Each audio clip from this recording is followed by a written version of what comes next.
سبحانك لا علم لنا إلا ما علمتنا إنك أنت العليم الحكيم.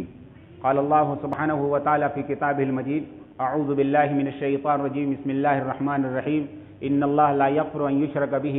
ويغفر ما دون ذلك لمن يشاء. وقال النبي صلى الله عليه وسلم: إن يسير الرياء شرك، أو كما قال عليه الصلاة والسلام. محترم سامعین کرام، بزرگوں، دوستوں، تمام انبیاء علیہ الصلوۃ والسلام، حضرت آدم اور نوح علیہ الصلوۃ والسلام، حضرت عیسیٰ علیہ الصلوۃ والسلام،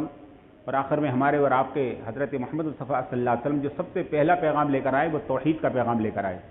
اللہ کو ایک ماننا، جس کو ہم ایمان، عقیدہ، یقین، جو بھی الفاظ، سب سے پہلی تمام انبیاء علیہ الصلوۃ والسلام نے یہی دعوت دی. پورے قرآن مجید کے اندر تمام انبیاء علیہ الصلوۃ والسلام کی آپ دعوت کو پڑھیں تو سب سے پہلا ان کا یہی کہنا تھا کہ اللہ تعبدوا الا ایاہ، اللہ تعبدوا الا اللہ، کہ عبادت کس کی ہونا چاہیے؟ صرف اللہ کی ہونا چاہیے. تمام بیان حضور پاک صلی اللہ علیہ وسلم بھی دنیا میں تشریف لائے تو 13 سال مکہ مکرمہ کے اندر آپ نے اسی کی دعوت دی. اور توحید یہ بنیاد ہے، ادر کی عقیدہ یہ بنیاد ہے. اسی کے بعد پھر تمام چیزیں کی حیثیت بنتی ہے. اگر ایمان اور عقیدہ نہیں ہے تو پھر کوئی چیزوں کی اللہ کی حیثیت نہیں. اور یہ بنیاد اس کو خالص ہونا چاہیے، مخلصین لہ الدین. توحید کے اندر کوئی ذرہ برابر ملاوٹ نہیں ہونا چاہیے. اللہ کو ملاوٹ بالکل پسند نہیں، ہمیں اور آپ کو پسند نہیں ہوتی ہے، تو اللہ کو بھی اپنی عبادت کے اندر ملاوٹ ذرہ برابر پسند نہیں. اور ملاوٹ کی دوسرا نام کیا ہے؟ ملاوٹ کا دینی نام کیا ہے؟ توحید. اور اس کے مقابلے میں شرک. یاد رکھیے، میں اس لیے کرو کہ کیا سمجھ لیے، ٹائم کا نہیں، جو بات میں کہنا چاہوں ذرا غور سے سنیے گا کہ توحید اصل ہے اور اس کا اپوزٹ شرک ہے. تو اللہ کو ذرہ برابر شرک پسند نہیں ہے. قرآن مجید کے اندر میں نے کہا تمام انبیاء کی تعلیم توحید کی ہے، اور ساتھ میں یہ بات بھی اللہ نے کہہ دی ہے کہ اللہ تعالیٰ تمام گناہوں کو بخش سکتے ہیں، کہ لیکن ان اللہ لا یغفر ان یشرک بہ، کہ اللہ کے ساتھ اگر شریک کیا جائے تو اللہ شرک کو معاف نہیں کرتے ہیں. ایک حدیث کے اندر آتا ہے اس کا کہ مفہوم ہے کہ اگر آدمی زمین سے لے کے آسمان تک تمام خلے کو گناہوں سے بھر دے، کیسے بھر دے، لیکن اس میں کیا نہیں ہوگا، اس کے اندر شرک نہیں ہوگا، تو اللہ تعالیٰ معاف کر دے گا، اللہ سے کوئی پوچھنے والا نہیں ہے. لیکن الٹا کر لیے کہ زمین سے لے کے آسمان تک اگر آدمی نے نیکیاں کری، اچھے کام کیے، کرتے بہت سے لوگ نیک کام کرتے ہیں، لیکن اس کے اندر کیا تھا؟ اس کے اندر شرک تھا اس کے اندر، تو اللہ کی اس کی کوئی حیثیت نہیں ہے کہ قرآن کے اندر 10ویں آیت میں موجود نہیں. تو میرے دوستوں، پہلی بات میں کہنا چاہتا ہوں کہ ہمیشہ سے، ہر وقت سے، ہر تمام انبیاء کی دعوت رہی، اور ایمان والے کی ہر وقت ہر موقع پر یہ فکر رہنا چاہیے اس کا ایمان، یقین، اس کا توحید، اس کا عقیدہ محفوظ رہے، اور کوئی بھی ایسا کام نہ ہونے پائے کہ اس کے عقیدے پر ضرر پڑ جائے. ہر وقت کو بہت سینسیٹیو ہونا چاہیے. جتنی قیمتی چیز ہوتی ہے، فائدے مند چیز ہوتی ہے، تو اس کا کوئی نہ کوئی اپوزٹ ہوتا ہے. اگر ذرہ برابر اس میں اگر کوتاہی برتی جائے تو خطرناک ہو جاتی ہے. پیٹرول آپ جانتے ہیں بہت کام کی چیز ہے، دنیا کی اس سے رونق اسی سے بحال ہے، لیکن قریب میں اس کی آگ لے آئے گی تو کیا ہو جائے گا صاحب؟ وہ کیا بن جائے گی؟ ارے خطرناک بن جائے گی، نہیں بن جائے گی آپ کے لیے. بارود بہت کام کی چیز ہے، بہت سے اس سے فائدے حاصل کیے جا سکتے ہیں، لیکن اس کے مقابلے میں اس کا بہت زیادہ سی آگ لے آئیے تو آپ کو یاد رکھنا کہ اسی طرح توحید بہت کام کی چیز ہے. اگر آدمی، میں نے جیسا کہا کہ سب کچھ لے کر اللہ کے پہنچا، لیکن توحید لے کر پہنچا تو انشاءاللہ جنت میں چلا جائے گا. لیکن سب کچھ تھا اور توحید نہیں تھی، عقیدہ صحیح نہیں تھا، اس کا ایمان صحیح نہیں، ختم ہو جائے گا. میرے دوستو، اس لیے قرآن مجید کے اندر بہت آیت میں، حدیث کے اندر بھی، تمام حدیث کے اندر کئی بار فرمایا کہ من اکبر الکبائر، سب سے گناہوں کا بڑا سے بڑا گناہ اشراک باللہ، اللہ کے ساتھ شریک کرنا. کہیں آپ نے فرمایا کہ تمہیں اگر ان قتلتا و حرقتا، تمہیں جلا دیا جائے یا تمہیں ٹکڑے ٹکڑے کر دیے جائیں، لا تشرک باللہ، اللہ کے ساتھ کرنے کا شریک کرنا. میرے دوستو، یہ تمام مسلمانوں کی ذمہ داری ہے کہ ہر موقع پر، ہر جگہ. لیکن یاد رکھنا کہ دشمنان اسلام اور دشمنان انسانیت بہت سمجھدار ہیں. وہ ہمارے اور آپ کو انہوں نے جائزہ لے لیا کہ عملی طور سے ہم نے ان کو اسلام سے دور کر ہی دیا ہے، کہ ہماری شادی دیکھ لی، ہمارا بیاہ دیکھ لیے، معاملات دیکھ لیے، تجارت دیکھ لیے، زندگی دیکھ لی، معاشرت دیکھ لی. انہوں نے کہا بھائی ایک چیز رہ گئی ہے کہ یہ عقیدہ ہے، اس میں عقیدے کی بات آتی ہے تو یہ مسلمان سچا پکا ہو جاتا ہے. یاد رکھنا کہ اب وہ سلیقے سے اس پر بھی وہ ڈاکہ ڈالنا چاہتے ہیں، وہ آپ کے دل سے وہ بھی نکال دینا چاہتے ہیں، اور ایسا ماحول بناتے ہیں کہ ارے صاحب اب کیا کریں قاضی صاحب، وہ تو مجبوری ہے، ایسا کرنا ہی پڑتا ہے. اور اس کے لیے میں کہتا ہوں، بالکل میں دو کہنا چاہتا ہوں، ابھی آپ نے پڑھا ہوگا، سمجھدار لوگ ہیں، کہ ابھی ایک آرڈر نکلا ہے کہ تمام اسکول کالجوں میں کیا کروایا جائے گا صاحب؟ ارے کیا کروایا جائے گا؟ سوریہ نمسکار کروایا جائے گا. یاد رکھنا کہ بحیثیت مسلمان کے ایاک نعبد،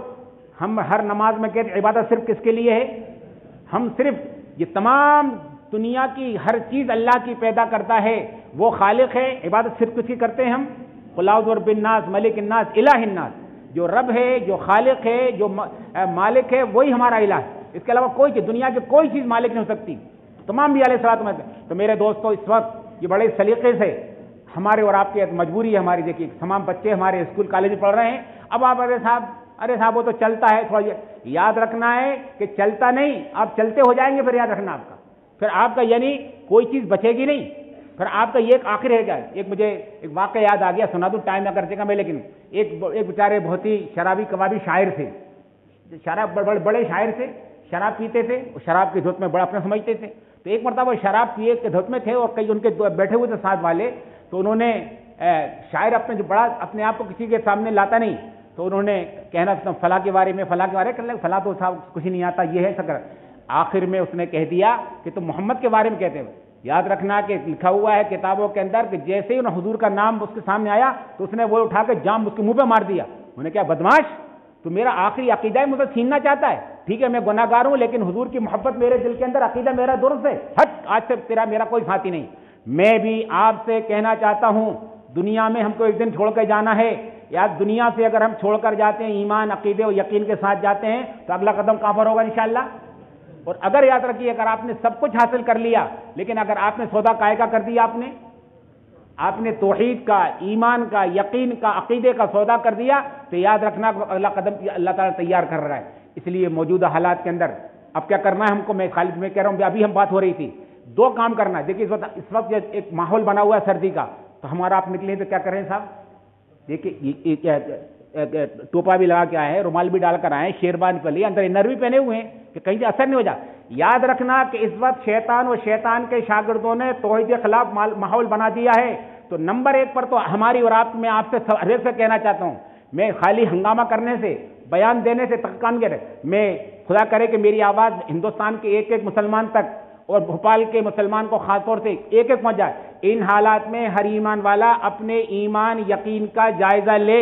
کہ اگر اس میں کہیں بھی ذرہ برابر کمی ہے تو کیا کرنا ہے صاحب، مجھ کو بچنا ہے، کہ مطلب کہ ایسا نہیں کہ متاثر ہو جاؤں۔ اگر تھوڑی سی کمزوری ہے، دیکھیے مجھے کمزوری تھی تو اب میں 3 چیزیں پہن کر آیا ہوں، مطلب تو اگر کمزوری ہے تو وہ کمزوری کیسے دور ہوگی آپ کی، آپ اپنے ایمان معلوم کیجیے، آپ قرآن پڑھیے، حدیثیں پڑھیے، اور ایک کتاب بتا دیتا ہوں، اللہ کا توفیق دے، تقویۃ الایمان، یا عربی میں رسالۃ توحید کے نام سے کتاب ہے، اس کو پڑھ لیجیے، آپ یقین کیجیے، اور ساتھ میں اپنے بچوں کے لیے فکر کیجیے۔ آپ اپنے بچے کو بھیجتے ہیں تو کیسے بھیجتے ہیں سردی کے اندر؟ ارے احتیاط، موجودہ حالات کے اندر آج دیکھیے صبح سے بارش ہو رہی تھی تو بہت سے بچے نہیں گئے ہوں گے، آج میں سردی نہیں گئے صاحب، نہیں بھیجیں گے، ہمارا بچہ متاثر ہو جائے۔ آپ کو بھی یہ بات طے کرنا پڑے گی کہ ٹھیک ہے ہمارے بچے کا فیوچر، مستقبل ہمیں عزیز ہے، لیکن اگر ایمان اور یقین کا اگر سودا ہوتا ہے تو پھر ہمیں مستقبل نہیں چاہیے ہم کو، مطلب ہم اس کے لیے بڑی سے بڑی قربانی دینے کے تیار ہیں۔ قرآن کے اندر اس کی مثالیں موجود ہیں، میں بات لمبی کر رہا ہوں، بس میں موجودہ حالات کے اندر یہ یاد رکھنا کہ یہ نظام بن چکا ہے، اب ہمیں اور آپ کو بیدار ہونا ہوگا، اور اس کے لیے کیا کرنا ہے، اپنے ایمان یقین عقیدے کو مضبوط کیجئے، اور یہ میں نے کہتا ہر ایک پڑھے، جائزہ لے لے کہ کہیں بھی ذرا اس کے اندر کمزوری ہے تو مضبوط کر لے، ساتھ میں اپنے پورے بچے اور بچیوں کا ماحول لے، ان کو بتا دے کہ بیٹا دیکھو، میں کہتا ہوں کہ آپ کا بچہ اور بچی بچپن میں تھوڑا گندگی کا بھی کھا لیتے ہیں، کرتے تھے، لیکن آپ چھی کر کے جب بڑا ہو جاتا ہے تو آپ کا بچہ، خدا کی قسم میں کہتا ہوں، آپ کو ہر ایمان والے باپ اور ایمان والے کی ماں کی ذمہ داری ہے کہ شرک کے تعلق سے اس کے دل کے اندر اتنی نفرت گھناؤ پیدا کر دیں کہ وہ سب کچھ کر سکتا ہے لیکن وہ شرک نہیں کر سکتا، مطلب بلکہ ہمارے مولانا علی صاحب فرمایا کرتے تھے کہ اگر خواب میں بھی دیکھ لے، ایک ایمان والا خواب میں دیکھ لے کہ وہ یا اس کے گھر کا بچہ شرک کا کام کر رہا ہے تو اس کو کیا چیخ مار دینا چاہیے، کیا کرنا چاہیے اس کو، چیخ مار دے، کیا ہو گیا میرے صاحب، کیا ہو گیا، ارے کیا ہو گیا، میں نے دیکھا کہ میرے گھر کا بچہ اور بچی شرکی اعمال کر رہا ہے۔ اس لیے میرے دوستوں، میں مختصر ٹائم کے اندر، کیونکہ یہ نظام ہے،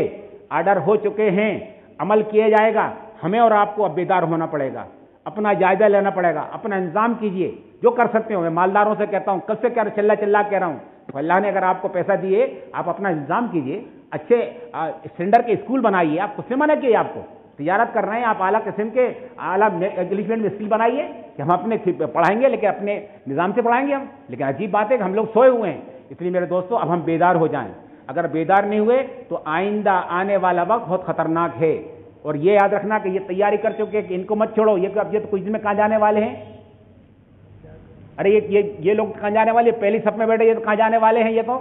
اب زمین کا اندر، یہ جو دوسری صف میں جو بیٹھے ہوئے ہیں ان کو ہاتھ رکھ لو، جب یہ آج پہلی صف میں آئیں گے تو یہ ہمارے قابو ہوں گے، یہ مطلب۔ تو اس لیے میرے دوستو ان موجودہ حالات کے اندر میں پھر کہا کہ قرآن کے اندر 10ویں آیت کہیں کہا گیا کہ جو لوگ سب کام کرتے ہیں لیکن شرک کرتے ہیں ان کی مثال شراب کی، شراب سمجھتے نہیں، دور سے پانی دکھائی دیتا ہے۔ کہیں کہا گیا کہ ایک آدمی بہت سی راکھ اکٹھی کر لے اور راکھ میں کرمادت اشتد بری، دوسرا کہا گیا کہ تیز ہوا چل جائے تو بیکار چلی جائے گی، اعمال بیکار چلے جائیں گے۔ کہیں فرمایا کہ ایک اگر بڑی سی چٹان ہے اور چٹان پر اگر دھول جمی ہوئی ہے اور پانی آج صاف ہو جائے گی نہیں ہوگی، تو اس سے فرمایا کہ اگر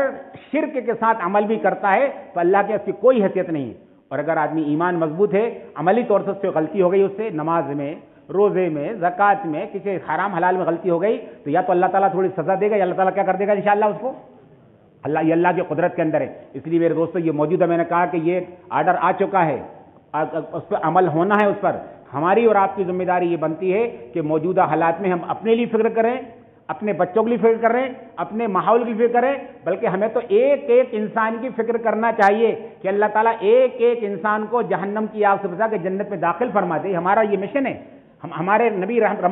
رحمت بنا کر بھیجے گئے تمام، لیکن خاص طور سے ہم کو ایمان والوں کرنا ہے کہ اللہ نے آپ کو جو دولت دی ہے، ایسا نہیں کہ یہ آپ کو پتہ بھی نہ چلے۔ کبھی کبھی بس جیب کترے ہوتے ہیں نا، مطلب بڑے ہوشیار ہوتے ہیں، آپ 5 لاکھ روپے یا 2 لاکھ روپے جیب میں لے کر نکلے اور آپ نے جیب کاٹ دیا، پتہ ہی لگا آپ کو، جب موقع ہے تو کچھ بھی نہیں۔ تو وہی میں کہہ رہا ہوں کہ ایسا نہیں کہ آپ جب کل حشر کے میدان میں پہنچیں تو یہ جیب کتروں نے آپ کا ایمان چرا لیا ہو اور وہاں پر آپ کے سامنے کچھ نہیں ملے آپ کو۔ یہ ہو چکا ہے، آپ جانتے ہو، میرے ساتھ بھی بات مرتبہ ہوا کہ کہیں جیب کر کے جیب میں ہاتھ ڈالا تو کچھ بھی نہیں ہے معلوم ہوگا، تو ایسا نہ ہو۔ اس لیے میرے دوستوں موجودہ حالات کے اندر میں پھر کہتا ہوں، میں جو جملہ کہا، خدا کرے کہ میری آواز ہندوستان کے ایک ایک مسلمان ماں اور باپ تک پہنچ جائے، یہ آپ کے ذریعے سے، اور یا کم سے کم ایم پی کے ایک ایک مسلمان اور ایک ایک باپ اور ماں کے ساتھ، اور خاص بخلخط بھوپال کے ایک ایک باپ اور ایمان والے سے کہتا ہوں کہ موجودہ حالات میں ذمہ داری کو سمجھیے اور اس کے لیے پوری پلاننگ کیجیے، اللہ سے دعا بھی کیجیے۔ وجنبنی، حضرت ابراہیم علیہ السلام نے آج سے تقریباً 5000 سال پہلے اللہ سے یہ دعا کی تھی، وجنبنی وبنی ان نعبد الاصنام، اے اللہ تو مجھے اور میری اولاد کو اس سے بچا لینا کہ میں بتوں کی بات کرنے والا نہ بن جاؤں، کہیں شرک کرنے والا نہ بن جاؤں، کہ کون مانگ رہا ہے؟ ابراہیم علیہ السلام۔ تو ہمیں اور آپ کتنے، تو میں کہہ رہا ہوں دعا بھی کریے اہتمام سے، اس کا انتظام بھی کیجیے اور فکر کیجیے۔ اللہ رب العزت ہمارے سب کی ایمان کی حفاظت فرمائے، اور جب تک ہم دنیا کے اندر ہیں اللہ ہمیں ایمان والی، اسلام والی زندگی نصیب فرمائے، جب دنیا جان ایمان ہمارا خاتمہ ہو، کیونکہ حدیث کے اندر آتا ہے من کان آخر لا الہ الا اللہ دخل الجنہ، کہ اگر مرنے سے پہلے اس نے کلمہ پڑھ لیا تو اگلا قدم کہاں ہوگا انشاءاللہ۔ اللہ تعالی ہمارا سب کا ایمان پر، توحید پر، عقیدے پر ہمارا خاتمہ فرمائے، اور اللہ تعالی ہم سب کو استقامت نصیب فرمائے، اور جو شیطان اور شیطان کے شاگردوں نے جو پورا ایک جال بچھایا ہوا ہے، اللہ اس جال سے ہر انسان کو عام طور سے خاص ایمان والوں کو اللہ تعالیٰ اس سے محفوظ فرمائے۔ وآخر دعوانا ان الحمدللہ رب العالمین۔